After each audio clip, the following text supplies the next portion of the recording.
Boker Tov et Shavuot.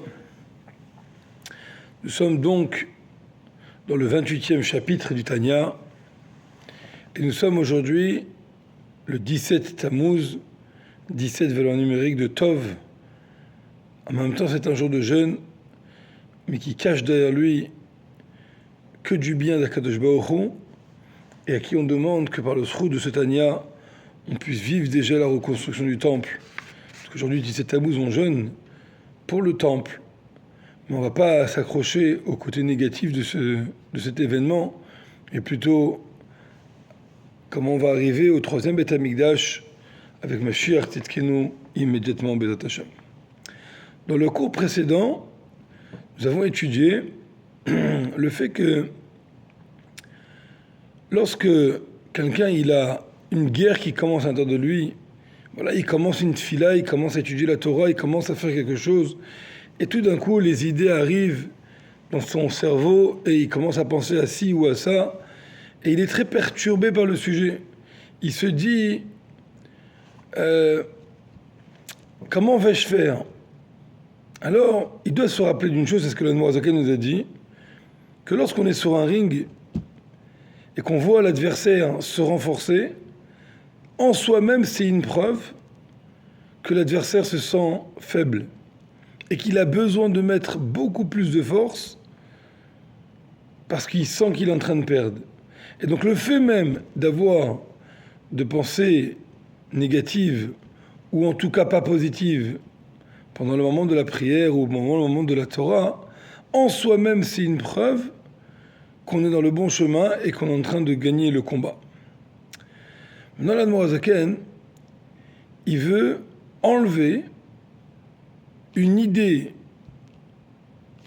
qui pourrait être dans le cerveau de pas mal de monde et qui est en vérité une idée fausse. Et je m'explique. Parfois, les gens ils se disent, si tu étais vraiment comme il faut, comment tu aurais pu avoir une imagination négative? Comment tu aurais pu être perturbé par des idées qui ne sont pas ceux de la Torah ou de la Tfila? Et ils pensent, eux, par erreur, que le fait même qu'il y a des pensées comme ça qui arrivent dans le cerveau, ça même c'est une preuve que la personne, elle n'est pas bonne, elle n'est pas bien, elle n'est pas vraie avec elle-même. Et là, l'Admor HaZaken, il va nous expliquer pourquoi c'est une erreur et pourquoi c'est faux. Et on continue dans le Perek Rafret.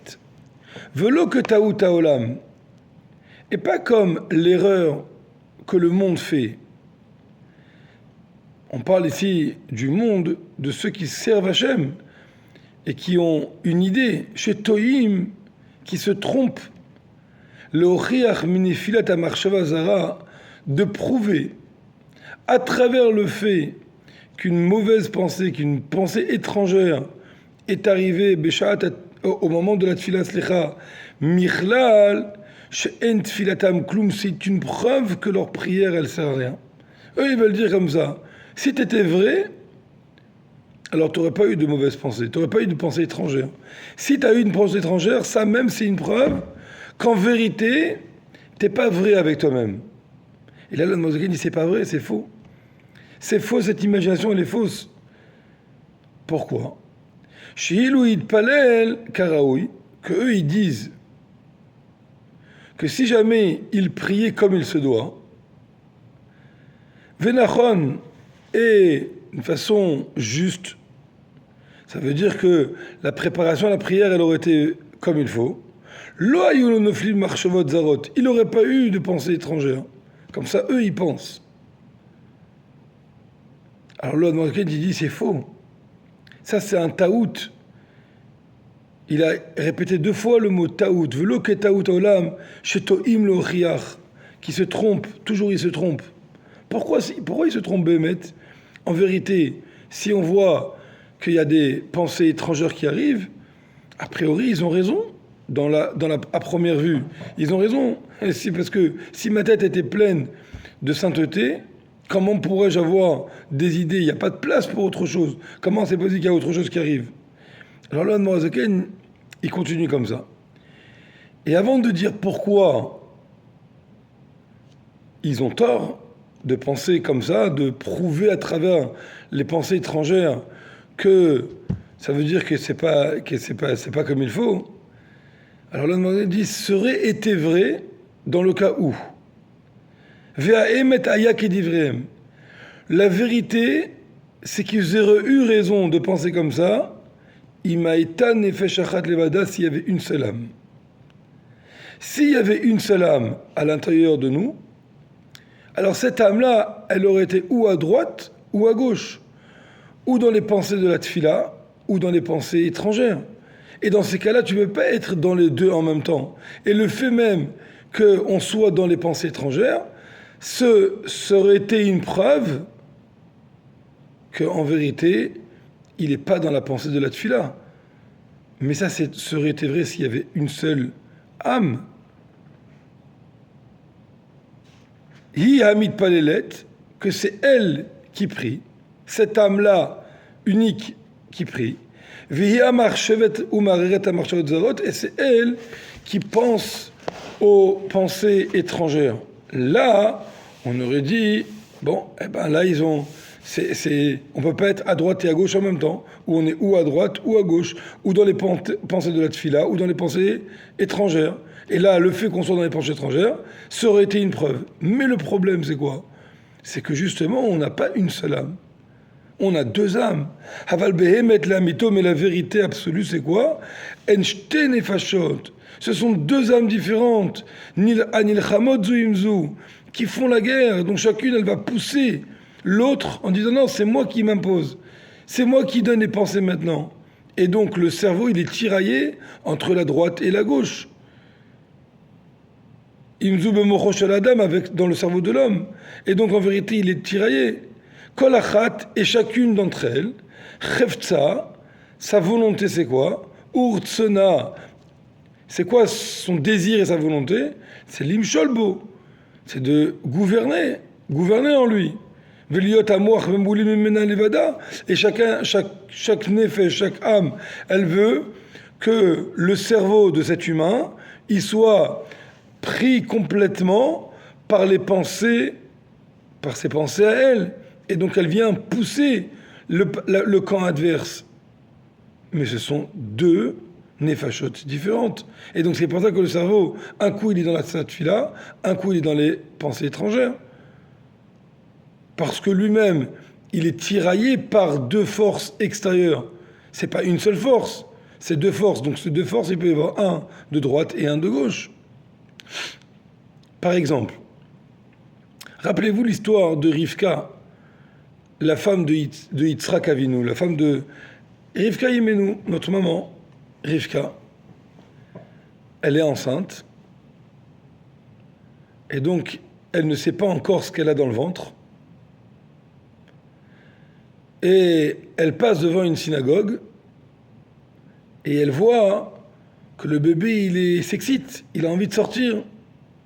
Ou elle est contente. Mon bébé, c'est un tzaddik. Il a envie d'étudier la Torah. Quand il passe devant un endroit d'étude, il s'excite, il a envie d'étudier la Torah. Ensuite, elle passe devant un endroit d'idolâtre, et là, le bébé, il s'excite. Et là, elle comprend pas, elle dit, oh là là, mon fils, c'est un rachat, c'est un impie, il a envie de faire de l'idolâtrie, il a envie d'aller vers le mal. Alors, elle ne sait plus, c'est un schizophrène. Qu'est-ce qu'il veut faire, celui-là? Ou Torah, ou le contraire. On ne peut pas avoir les deux. Ce sont deux mondes qui s'opposent. On ne peut pas avoir les deux. Donc, elle est très embêtée. Elle dit, mon fils, c'est un schizophrène, il n'est pas clair, il n'est pas net. Va-t-elle l'idrosh et Hachem. Elle est partie demander au tzaddik, elle est partie demander au rabbi, à Yitzhak, à son mari, qui était le rabbi de la génération, qui parle avec Hachem, qui est le prophète. Alors elle lui dit, mais je comprends pas, qu'est-ce qui se passe dans ce ventre? Qui est ce bonhomme qui est à l'intérieur, qui un jour veut être religieux et un jour il a envie d'être le contraire? Qui un jour il a envie de servir Hachem et un jour il a envie de servir des idoles? Alors qu'est-ce qu'il lui dit, Yitzhak? Il lui dit, Shne leumim bevitner. C'est pas deux personnes, c'est pas une personne, ce sont deux personnes. Il y a deux bébés à l'intérieur. Un, il est tzaddik et l'autre, il est le contraire. Un, il a tendance à aller vers la sainteté, vers Hachem, vers la prière, vers tout ce qui est positif pour Hachem, et l'autre, il a tendance à aller vers l'idolâtrie. C'est pas un schizophrène, c'est pas quelqu'un qui est pas clair. Il est très clair. Simplement, c'est qu'ils sont deux. C'est deux choses différentes. Et donc, là, ça l'a rassuré en se disant, bien sûr, c'était gênant d'avoir un rachat, mais en même temps, elle a compris que son fils, c'est pas quelqu'un qui est pas clair, qui est pas net.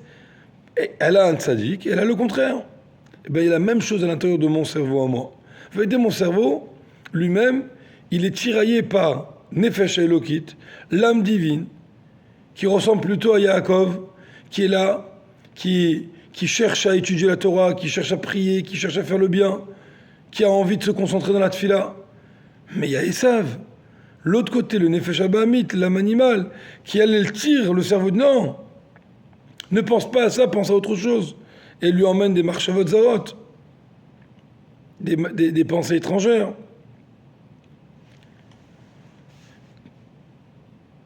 V'chol irur Torah ve'irat shamayim, et toutes les méditations de la Torah et de la crainte du ciel, mi nefesh elokit, proviennent de l'âme divine.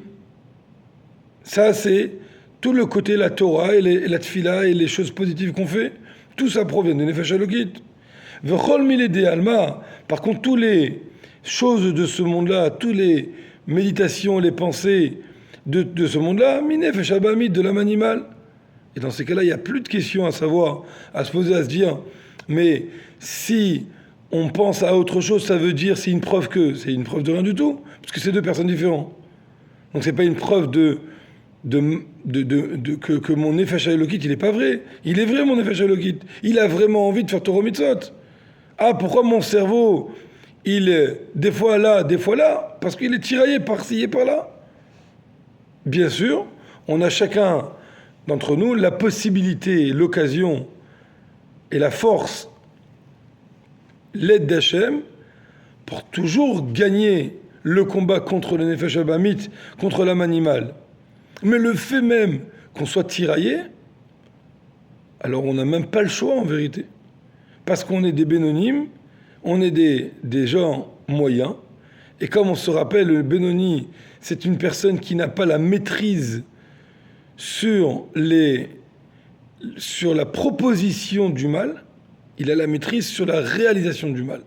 Il peut refuser à chaque instant de penser, de parler et de faire des choses négatives. Il ne peut pas bloquer ce système de proposition de faire le mal. Et donc en vérité, quand je suis en pleine prière et que tout d'un coup, dans mon cerveau, je commence à penser à des choses de ce monde-là, je pense à penser à autre chose que la prière, c'est pas en soi une preuve que ma prière, elle vaut rien. Pourquoi ? Parce qu'en vérité, ma prière, elle vaut tout, parce que ma prière, elle est vraie. Ah, voilà que j'ai eu des pensées étrangères, c'est tout simplement parce que une force étrangère est rentrée dans moi et m'a tiraillé. Mais c'est pas moi. Moi-même, je reste avec la Torah et les mitzvot. En vous souhaitant un Shavuot Tov, Mazal Tov, qu'on puisse vivre vraiment la reconstruction du temple aujourd'hui, avec l'aide de Dieu ce jour de 17 Tammuz, qui est un jour positif, et si Dieu veut, on continuera le shiur la semaine prochaine.